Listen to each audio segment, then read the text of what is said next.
I'm sorry. I ain't gonna lie, man. This Kendrick and Drake beef made me do some reflecting on myself. I was taking long walks, pondering, sitting up in my room in fetal position because Meet the Grams really had me paranoid, thinking that K-Dot was gonna start talking about my illegitimate children that I abandoned in South Africa. I was stressing. But when I heard this song, Drake made me realize I'm a sinner myself. Not to his extent though. That is a sick bastard. That girl looks young enough to enlist in Cobra Kai. You can't f that little ass dog. Anyway, this gave me the idea to look into the 7 deadly sins of the Kendrick and Drake beef and who represents them. Every trait I just showed has been portrayed by a rapper, producer, or otherwise over this past month. So we're just gonna go through all of them. Without further ado, let's get to it. Let's get to it. Nigga, that sound like a fucking dork. Damn, PXCA be in off for the wham. Spit off the top and be out, I'm a jam. Steady be talking your bitch on the cam. Shawty shake ass for the free, not for cake. Bitch, I'm a nigga from 4 different states. COD drop from the sky, I'm a crate. Mr. Morale, I be dumping the Drake. Alright, so we're just gonna start off with the first sin. We got sloth, a person not wanting to work because of the lack of motivation, no drive, no incentive, absolutely fucking lazy. And I feel like nobody fits this description better than Adonis Graham. Not spending for his father when shit was getting tragic. I feel like if your pops is getting cooked by Malcolm X in leprechaun form, that's your cue to be man of the house. Ain't nobody else stepping up. The fuck is party next door gonna do? All he's gonna do is snort some coke and talk about putting Kendrick in missionary. You can't do that in a rap beef. Adonis just needs to drop Meet the Duckworths because I feel like you're basically obligated to put in some type of work. If your pops is saying, I expected the Epstein angle in a diss track, meanwhile, the other niggas are saying your pops and his homies are giving prime Bill Cosby, prime P. Diddy, and prime Ian Hawk a run for their money. I don't know, man. Couldn't be me. Honorable mention goes to J. Cole. Not for backing out the beef. That is something I completely and wholeheartedly understand. What I don't understand though is how you came out the beef. Smile on your face, drop that weak ass hip dancing bullshit and thought that shit was sweet. You thought that shit was sweet. Cole, I love your music. I love your music. I listened to that shit heavy when I was studying. I was failing, but I was studying. And I like this type of music. That ain't bad. But Cole, we want to hear you talk about finding peace, climate change, Hillary Clinton. Not a song about you getting sticky, nigga. I'm about to blow. The second sin, we got lust. Intense, unrestrained sexual craving. Now, I don't think we need to argue who this is. It's a two-way tie between Drake and Sexy Red because fucking for features is a crazy way to chart on the Billboard. I don't even want to know what 21 had to do for a collab album. We also got Drake tied in for lust, but not for the same reason. No. We have Drake in this position because he's allegedly what we like to call a playground pimp. Now, what's a playground pimp? I don't need to explain what the fuck that is. But he also smashed his colleagues' girlfriends and wondered why they didn't want to make an album with him. And you know, they made an album of their own, which led to people calling Drake a Jim Crow Canadian, a minor marauder, minor money Mike. But that just might be me. Okay, it's all me. It's all me. But to sum it up, the amount of shit that led to Drake's problems ended with lust. And you know, because of this, Drake ended up having more bodies and skeletons in his closet than Jeffrey Dahmer when he needs a late night snack. Third sin, we got pride. That reminds me, happy gay month. The sin of pride is essentially believing one is better than others and not acknowledging their accomplishments. In honor of it, we got the worldwide 2-time dick riding champion, the nigga with the weird case, the nigga who's literally never DJ'd a day in his life unless it was in his asshole. We got DJ Akademiks. Now you're probably wondering, if he's doing all that dick riding, sucking all that dick, how does he fall in pride, right? That's a great question. I'm here to answer it for you. Axe pride is in Drake, no pause, all Diddy.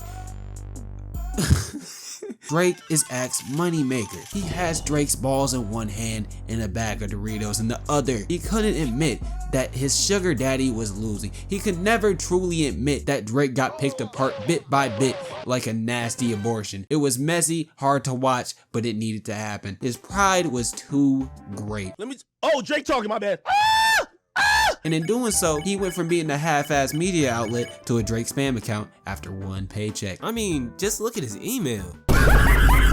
You are not that hungry, you obese intergender boxer. Speaking of diabetics, we got the fourth sin, gluttony, the overindulgence and overconsumption of anything to the point of waste. Instead of eating to live, you're living to eat. And I think it goes without saying that this sin is a two-way tie between Rick Ross and DJ Akademiks. When Rick Ross runs, it probably looks like two possums playing tag in his shirt. Both. Man, titties clapping in his shirt like a happy family during graduation. Nigga ran for 5 seconds. Now the inside of his shirt smells like a rotten woolly mammoth, donkey sex, and Erykah Badu. Yes, that's a real thing. And Akademiks looks like he could be on the cover of Certified Lover Boy. That just about wraps it up. For the 5th sin, we got rap. Uncontrolled feelings of hatred or rage. I feel like nobody fits this spot better because there is no way he came on that evil ass beat like, "Dear Adonis, I'm sorry you're surrounded by coons like Pocahontas." That shit is fucking trash, dog. Get the fuck off the airwaves. You don't make a club banger about a nigga being a playground pirate without a little bit of hate in your heart. You got people playing Not Like Us at cookouts, bar mitzvahs, weddings, CBT meetings. He tore apart whatever dignity Aubrey had left in his character and got him singing over beats about his ass and Hey There Delilah. All because this started over an interview in 2013. He's giving people like moments, you know, like that verse was a moment to talk about. Are you listening to it now at this point in time?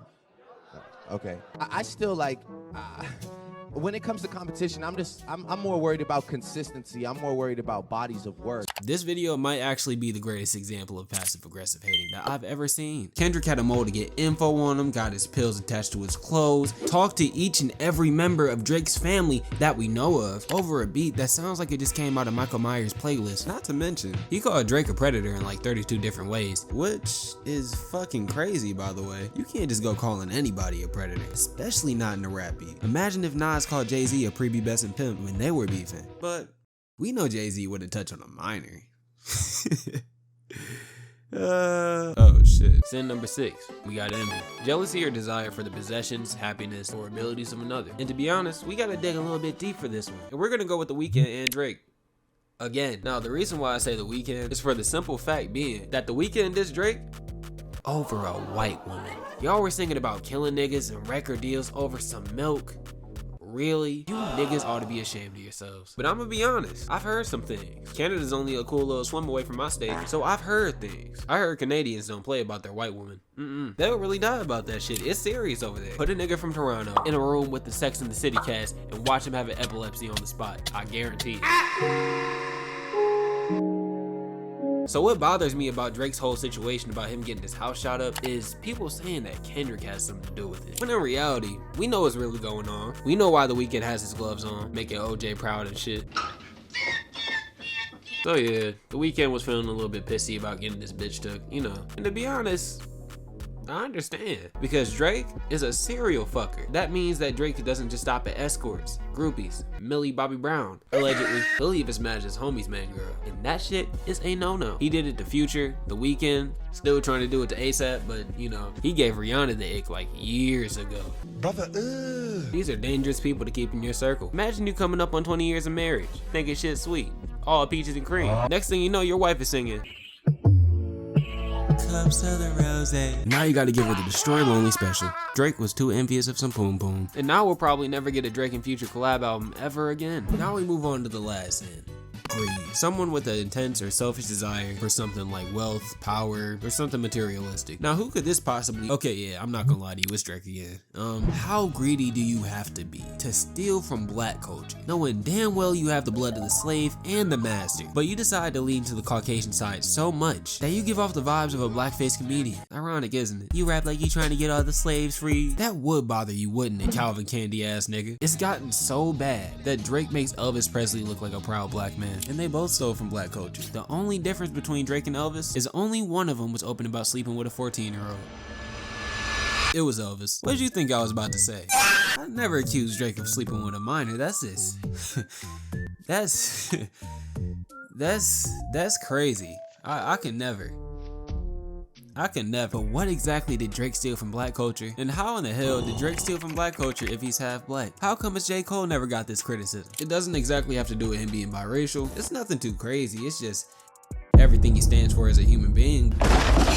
It just all stems from stealing flows to slang to accents, more flows, lyrics, to one minute he's the Al Capone of Toronto, the next minute he's Britney Spears, being a degenerate deadbeat at 37, to stealing even more flows, all the way down to that goofy ass haircut he stole from Smino. That's pretty fucking greedy if you ask me. But making songs about starting from the bottom, using an AI version of Tupac and wearing his jewelry, and putting up a fake Canadian thug persona because he wanted to be like Lil Wayne in the early 2000s. Drake is like the epitome of what the Boondocks portrayed BET as in 2008, and this is exactly why UMG loves him so much. He's as greedy as Taylor Swift and a less viable nigga than Eminem. He hangs around rappers from Atlanta to push the narrative that he's hard, knowing damn well that he's just playing blackface for the second time in his career. He's Jimmy Brooks trying to act like Nino Brown.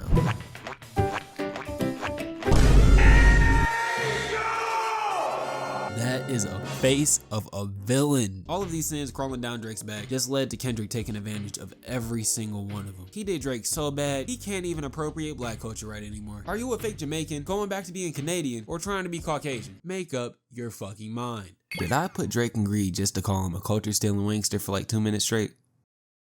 Perhaps. I hope y'all enjoyed the video. Let me know what you think of the Kendrick and Drake beef in the comments, but I'd appreciate it if you liked the video, shared it, something, because this video is not being monetized. Yeah, I had to just give up on that, because I already know UMG is gonna be on my ass like a bad bitch in Jamaica getting the mud scrubbed. Why did I say that? See, now I gotta end the video like that. Fuck. I say for that shit, I'ma keep my cool. He keep talking shit, we put on